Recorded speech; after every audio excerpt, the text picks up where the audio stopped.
Bem-vindos, espectadores, a um episódio intrigante e arrepiante do nosso canal. Hoje, iremos explorar um universo pouco conhecido, habitado por relatos perturbadores. Em uma área de reserva florestal geralmente deserta, eu estava contornando uma curva quando notei um carro estacionado na grama, logo fora do estacionamento. Isso me pareceu estranho, mas continuei a minha caminhada.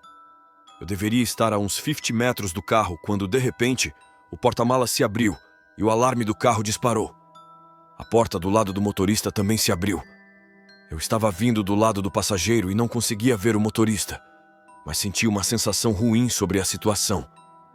Continuei a seguir pela trilha e, ao contornar, consegui ver o lado do motorista do carro. Um homem estava sentado no banco do motorista e começou a acenar para mim, levantando as mãos, como se pedisse ajuda. Eu lhe disse que não, que ele estava por conta própria, e continuei minha caminhada sem diminuir o passo. Ele levantou as mãos novamente, desligou o alarme do carro, fechou o porta-malas, entrou no carro e partiu. Fiquei arrepiado. Assim que ele saiu de vista, decidi voltar e caminhar na direção oposta, apenas para garantir minha segurança. Retornei por cerca de meia hora até chegar ao estacionamento onde havia deixado o meu carro. Ao me aproximar, o alarme do carro disparou novamente, o que me assustou ainda mais. No entanto, não queria voltar para a floresta, então continuei em direção ao estacionamento. Ao chegar lá, o mesmo carro estava estacionado, com o porta-malas aberto, o alarme disparando e a porta do motorista aberta. O homem já estava conversando com outra pessoa no estacionamento. Ele me viu entrando e me observou por cerca de 1 minuto. Desligou o alarme do carro, fechou o porta-malas e foi embora. Eu simplesmente corri para o meu carro e liguei para os guardas florestais, mas eles não acreditaram que algo estranho estava acontecendo. Tenho certeza de que aquele cara estava tentando sequestrar alguém. Isso ocorreu no verão passado, quando o melhor amigo do meu marido veio nos visitar em uma área rural de São Paulo. Meu marido cresceu no Rio de Janeiro, mas eu fui criada aqui e decidimos nos estabelecer nesta região para proporcionar ao nosso amigo a experiência completa de uma cidade pequena e rural. Uma coisa que você não percebe quando vem da cidade é o quão completamente escuro fica aqui fora, sem postes de luz ou iluminação urbana para iluminar a noite. Existe uma densa floresta que cobre vários quilômetros quadrados nos arredores da cidade, uma reserva de vida selvagem protegida. Há muitas lendas sobre essa floresta. Dizem que é assombrada, pois foi o local de uma batalha sangrenta entre tribos nativas brasileiras e também é um cemitério indígena.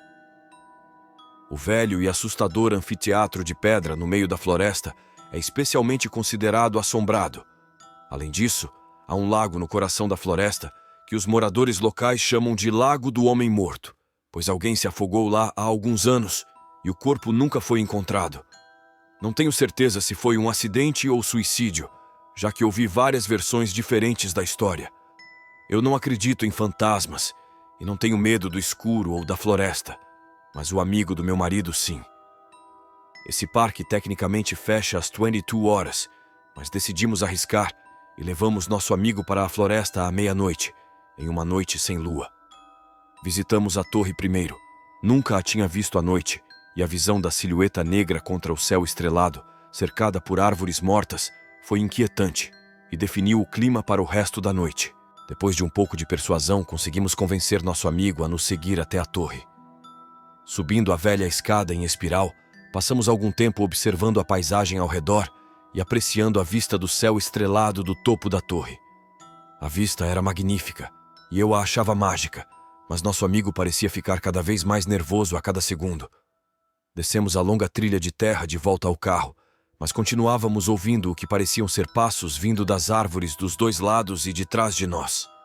Nosso amigo estava assustado, pensando que poderia ser algo paranormal, mas eu estava preocupada com traficantes de drogas ou viciados em metanfetamina, já que há uma grande população de pessoas suspeitas e frequentes descobertas de laboratórios de metanfetamina na área. Meu marido e eu tínhamos nossas pistolas calibre 9mm presas aos cintos, mas não queríamos ter que usá-las. Aumentamos o ritmo de volta ao carro e dirigimos mais fundo na floresta até o local onde começa a trilha para o antigo anfiteatro. Nosso amigo estava realmente nervoso agora, já que as árvores eram muito mais densas nesta parte da floresta e estava incrivelmente escuro. Conseguimos convencê-lo a nos seguir pela trilha íngreme e rochosa até o anfiteatro. Quando chegamos, notei uma estrutura alta no centro do anfiteatro que nunca tinha visto antes, mas estava muito escuro para identificar o que era. Eu estava usando apenas a luz do meu smartwatch para iluminar o caminho, para não quebrar a ilusão assustadora criada pela escuridão profunda da floresta com o feixe de uma lanterna. Neste ponto, até mesmo meu marido estava ficando desconfortável e queria voltar, mas eu precisava saber o que era o objeto misterioso que havia aparecido nos últimos 2 dias, desde a minha última caminhada naquela parte da floresta. Com cuidado, desci para o centro do anfiteatro e me aproximei da estrutura, com meu marido e nosso amigo seguindo bem de perto. Quando estava a poucos metros do objeto, levantei o pulso para iluminá-lo com a luz do relógio. Há quanto tempo? Eu estava em um estado de semiconsciência, acordando e adormecendo em intervalos. Parecia que qualquer ruído me despertava abruptamente. Pude distinguir claramente o som de passos ao longe. Meus ouvidos aguçaram-se e fiquei ali deitada, mais desperta do que nunca. Havia pessoas, mas eu não conseguia avistar nenhuma lanterna, pois estas seriam facilmente visíveis através da lona da barraca. Enquanto escutava, consegui captar 2 vozes em conversa. Pareciam um pouco alteradas, para ser justa. Um deles tropeçou e era evidente que se aproximavam na nossa direção. De repente, vi o que parecia ser o feixe de uma lanterna brilhando próximo, mas não diretamente na nossa barraca. Estava claro que nos tinham avistado, pois um dos homens começou a sussurrar para o outro. Continuaram a falar baixo, mas eu não conseguia entender o que diziam. Estava bastante certa de que se tratava de algo relacionado a emboscar a nossa barraca, ou no mínimo, saqueá-la. Nesse ponto fiquei apavorada, sentindo um medo genuíno como nunca antes havia sentido. Ali estavam pessoas com más intenções, e eu estava ali, no escuro, praticamente sozinha, pois meu namorado dormia profundamente. Minha única defesa era uma lanterna, enquanto esses 2 homens se aproximavam sem que eu soubesse o que iriam fazer ou levar. Eu realmente não queria descobrir. Olhei freneticamente ao redor, tentando fazer o mínimo de barulho possível. Eu tinha alguma forma de me defender, mas não tínhamos trazido nada como spray de pimenta, arma ou faca, já que decidimos viajar com pouca bagagem. E afinal era uma área bastante rural, onde não achávamos que nada de mal pudesse acontecer, especialmente com animais, já que não há espécies perigosas onde moramos. Que erro cometemos! Assim que terminamos de empacotar tudo, ainda estava escuro, e usamos a lanterna para tentar encontrar o caminho de volta. Mas o problema ainda persistia. Não tínhamos absolutamente nenhuma ideia de onde estávamos. Ficamos parados ali na escuridão, pensando qual seria o nosso próximo movimento. Então, na clareira onde estávamos, nos movemos para perto de algumas árvores, encostando as costas nelas, escondendo o máximo possível, deitando na grama e esperando o sol nascer, para que pudéssemos sair rapidamente. Enquanto esperávamos na escuridão, ouvimos passos cada vez mais distantes. Estávamos preocupados que voltassem, mas nunca o fizeram. Quando os primeiros raios da manhã começaram a chegar, olhamos ao redor e começamos a procurar o caminho de volta. Ao voltar pela pequena clareira, notamos uma quantidade surpreendente de sangue no chão, onde nossa barraca estava, e uma trilha clara. Assumi que essas pessoas, ao andarem pela floresta no meio da noite, provavelmente tinham alguma ideia de para onde ir. Seguir uma trilha de sangue era suficiente para eles. E para pintar o quadro completo, não era uma trilha de sangue insignificante. A quantidade no chão era impressionante. Finalmente encontramos o caminho de volta para a trilha principal. Mesmo estando cansados, exaustos e sujos, finalmente estávamos em terreno conhecido.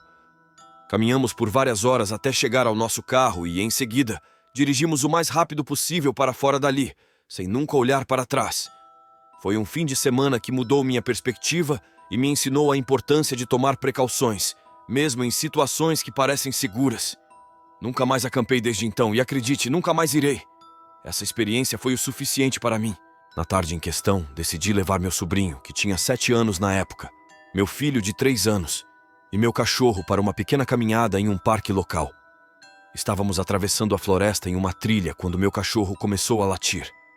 Olhei para o lado e vi um homem parado na floresta, a cerca de 15 metros de distância, de frente para nós. Não conseguia ver seu rosto, pois ele usava um capuz com forro de pele. Com a distância e as sombras das árvores em seu capuz, parecia que havia um buraco negro onde seu rosto deveria estar. Acenei de forma estranha, mas ele permaneceu imóvel, e uma sensação estranha me invadiu. Decidi continuar seguindo em frente e voltar para o carro, pois sentia que estávamos sendo observados. Olhamos para trás alguns minutos depois, e o homem ainda estava parado na floresta. Sabia que ele tinha se movido, pois ainda estava a cerca de 15 metros de distância, apesar de já termos avançado bastante. Meu cachorro estava rosnando, e as crianças e eu estávamos começando a ficar arrepiados. Continuamos seguindo em frente, e de repente ouvi o som de passos rápidos e pesados na neve. Olhei para trás, e dessa vez vi o cara correndo em nossa direção, mas ele parou assim que me viu e voltou apenas para olhar fixamente de longe, agora mais perto do que antes. Meu cachorro estava ficando louco nesse ponto, e minha mente estava a mil com possibilidades. Discretamente passei em meu celular para meu sobrinho e sussurrei para ele que, se algo acontecesse, ele deveria pegar seu primo e correr o mais rápido possível para o carro e pedir ajuda. Pensei que, se algo acontecesse, eu e o cachorro pelo menos poderíamos segurar o cara o tempo suficiente para as crianças escaparem. Acho que meu cachorro pode tê-lo assustado, porque ele acabou se virando e indo na direção oposta. Nunca contei realmente a ninguém, porque não queria parecer dramática, mas certamente me assustou muito. Como qualquer pessoa que já tenha sido seguida pode se identificar. Há uma floresta gigante bem ao lado da minha casa. E às vezes, quando estou no clima, eu costumo ir lá para desenhar, relaxar e tirar fotos. Em uma ocasião, eu estava deitado em uma rede que havia sido instalada pelas pessoas que moraram ali anteriormente, apenas curtindo o momento. Quando perdi o equilíbrio, acabei caindo da rede. Antes de cair, infelizmente, vi uma faca fincada no chão, apontando para cima. A faca não me atingiu, mas acabou ficando presa na minha blusa. Naquele momento eu percebi o quão sortudo fui. Ao lado da faca, havia uma cruz de madeira com cerca de 2 metros por 2 metros. Após esse incidente aterrorizante, decidi não voltar mais à floresta, temendo pela minha própria segurança e pelo completo arrepiamento causado por algumas pessoas. Existe uma floresta imensa bem ao lado da casa da minha família, e há momentos em que me dá vontade de explorar tudo por lá. Já passei incontáveis horas percorrendo cada centímetro, pescando todos os peixes da região, caçando todos os animais dentro da lei e evitando os demais. Por isso, quando digo que nunca tive uma experiência como essa, lembre-se de que esse era o meu território, onde me sentia confortável em qualquer clima, a qualquer hora, com qualquer equipamento ou mesmo sem ele. Há 2 temporadas de caça. Cheguei à fazenda por volta das 4h30 da manhã em novembro, com pelo menos 2 horas até o amanhecer. Tirei minhas coisas da caminhonete e entrei na floresta. Eu estava com minha espingarda e uma arma branca acoplada, um revólver preso ao meu cinto, uma lanterna presa ao meu cotovelo, uma garrafa térmica de café e uma mochila com um livro e algumas coisas para limpar o veado, caso não tivesse sorte. Caminhei pela trilha e adentrei a floresta. A torre de caça para a qual eu estava indo ficava a menos de 1 milha de distância, mas era preciso atravessar uma área densa de árvores em crescimento secundário, descer uma colina íngreme, atravessar alguns trechos alagados e depois fazer uma subida íngreme em outra crista. Sempre detesto a caminhada, mas é um bom ponto de caça, então eu vou lá com frequência. Cheguei ao fundo da colina, pisando no barro, e comecei a subir, com a lanterna presa ao meu peito. Eu precisava girar meu corpo para iluminar as árvores e reconhecer o caminho. Isso, é claro, sempre dá à floresta uma atmosfera de filme de terror, mesmo nos melhores dias. As folhas e a vegetação rasteira estavam muito secas, então cada passo que eu dava produzia um som nítido, não importava o quão silencioso eu tentasse ser. Desta vez, porém, notei que havia mais barulho do que o habitual. Algo mais próximo estava se movendo e fazendo o mesmo som de passadas. Caminhei cerca de 1/4 do caminho até o topo da colina, ouvindo a presença ao meu lado o tempo todo. Parecia permanecer à mesma distância enquanto eu me movia. Naturalmente pensei que teria um dia de caça rápido, então me sentei ao lado de uma árvore. Ainda não era permitido atirar até o primeiro raio de luz, mas eu estava esperando que o que quer que fosse que eu estivesse ouvindo ficasse por ali até então. Desliguei minha lanterna, soltei a espingarda e me ajoelhei para esperar. No entanto, não ouvi mais nada. O que quer que fosse, deve ter se assustado com a minha lanterna girando em todas as direções enquanto eu me sentava. Ainda assim, fiquei lá um pouco, tomando um pouco de café apenas para ter certeza. Mas desisti depois de uns 20 minutos de silêncio absoluto na floresta. Mal dei 4 passos antes que o segundo som em movimento começasse novamente. Nesse ponto, eu ainda não estava olhando na direção em que estava. Desliguei a lanterna novamente e me afastei para trás da árvore. Claro, não ouvi mais nada durante 2 minutos enquanto eu estava ali sentado, frustrado. Comecei a me mover novamente, e meu novo amigo também foi. Nesse momento, comecei a ficar apavorado. Trabalhei meu caminho morro acima, esperando virar e olhar de vez em quando. Eu parava. O som continuava por um tempo levemente mais longo do que o meu próprio passo, como se algo estivesse me vendo parar e fazendo o seu melhor para parar antes de eu ouvi-lo. Isso aconteceu pelo menos 4 vezes, e agora eu estava suando frio e congelando de frio porque estava suando no meio do inverno. Abandonei minha garrafa térmica perto de uma árvore para segurar minha lanterna e meu revólver ao mesmo tempo. Os últimos 100 metros até a torre de caça foram feitos de costas para que eu pudesse enfrentar o barulho e, teoricamente, depois disso, não ouvi mais nada. Subindo a torre, fumei uns 5 cigarros seguidos e senti uma sensação de segurança, estando em cima de uma árvore, escondido pela camuflagem. Só cacei por cerca de 1 hora durante a luz do dia e voltei cedo. Mesmo com o sol brilhando forte, eu não me movia devagar em direção à caminhonete. Não contei para minha família porque eles não acreditariam em mim, mas foi realmente assustador. O som e a maneira como ocorreram pareciam muito humanos, o que provavelmente era verdade, já que caçadores ilegais e invasores ocasionalmente vagam pela nossa propriedade. Desde então, quando vou caçar, aviso as pessoas para onde estão indo e por quanto tempo, porque nunca se sabe o que pode acontecer quando você está na floresta. Fiquei excessivamente agitada, sentindo-me tensa e perturbada, longe de estar na minha habitual tranquilidade durante as caminhadas a poucos passos dali. De repente, escutei o som mais peculiar da minha vida, um zumbido agudo, uma espécie de ruído elétrico que envolvia todo o espaço ao meu redor.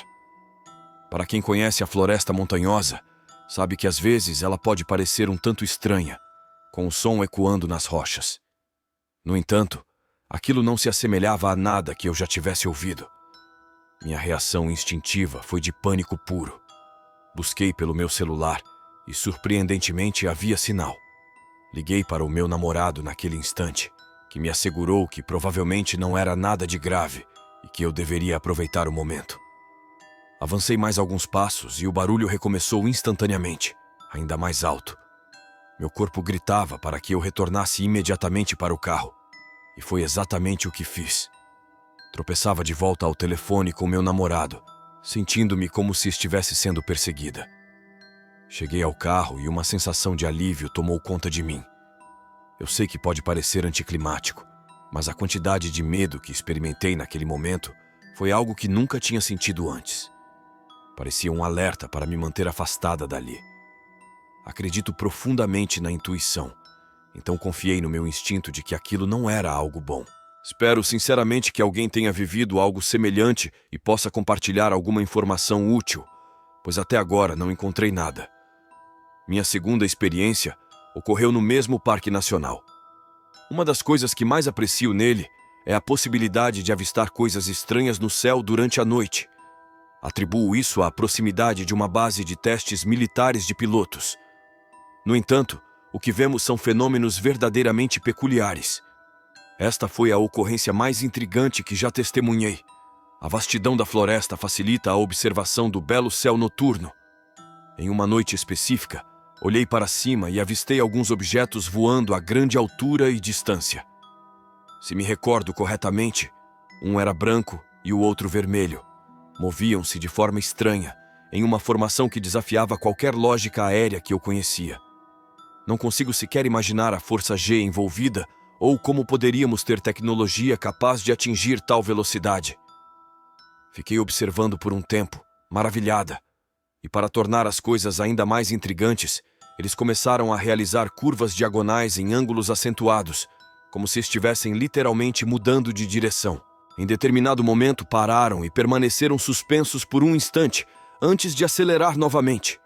O momento mais espetacular foi quando vi um deles voar na direção do outro e, aparentemente, se fundirem em um único objeto. Em seguida, mudou de cor. Esse objeto singular brilhava um pouco mais intensamente e, aos poucos, desapareceu. Foi uma das coisas mais estranhas e surpreendentes que já testemunhei. Suspeito que tenha alguma relação com atividades militares. Ou eles têm uma tecnologia aérea extraordinária, ou estão em conluio com seres extraterrestres. Esta é uma breve história da minha infância no norte de Kentucky, nos anos 90, quando eu tinha cerca de 11 anos. Agora, estou na casa dos 30, mas lembro-me vividamente desse acontecimento e reflito sobre isso com frequência. Meu melhor amigo morava com seus avós em uma propriedade de vários acres nas colinas de Kentucky. Passávamos praticamente todos os fins de semana lá. A terra não era muito utilizada, permanecia relativamente limpa, sem fazendas ou estruturas. Havia apenas um estábulo de cavalos próximo à casa. Meu amigo ganhou um kart de presente de aniversário, então passávamos nossos dias explorando a área com aquele veículo. Estava ficando próximo ao anoitecer e sabíamos que em breve teríamos que parar. Desligamos o motor e, quase simultaneamente, sentimos uma sensação estranha nos envolver. Era como se estivéssemos sendo observados por algo. Era curioso como nossos instintos mais primitivos ainda eram capazes de perceber algo assim. Ambos concordamos que havia uma sensação estranha e opressora. Não tínhamos ouvido o caminhão do avô dele e estávamos longe demais para sermos vistos da casa. Começamos a olhar ao redor e, em um arbusto, avistamos uma forma longa e quase negra, completamente imóvel. Naquele momento, a maioria de vocês provavelmente está pensando em um pé grande, e eu devo dizer que tudo ficou morto e silencioso. Até hoje, às vezes me pergunto se não foi algo diferente que vimos, mas tudo o que recordo é que pensei ter visto um lobo gigante completamente preto, a cerca de 60 metros de nós. Ele estava completamente imóvel, mas parecia peludo, e não consegui distinguir outros detalhes, como olhos ou orelhas. Juro que aquela coisa nos fazia sentir observados, assim como quando vemos um gato prestes a saltar. Naquele ponto, estávamos ambos ficando realmente assustados. O sol estava se pondo atrás da linha das árvores, e um de nós teria que sair e ligar o motor. Sussurrávamos sobre o que estávamos vendo, e honestamente esqueci quem de nós pulou para ligar o kart. Mas quando olhamos de volta para a forma negra, ela havia desaparecido. O kart não tinha luzes, então dirigimos o mais rápido que pudemos de volta para a casa dos avós dele, onde contamos o que tínhamos visto. Os avós dele nos disseram que provavelmente tínhamos avistado um coiote, ou talvez um lobo.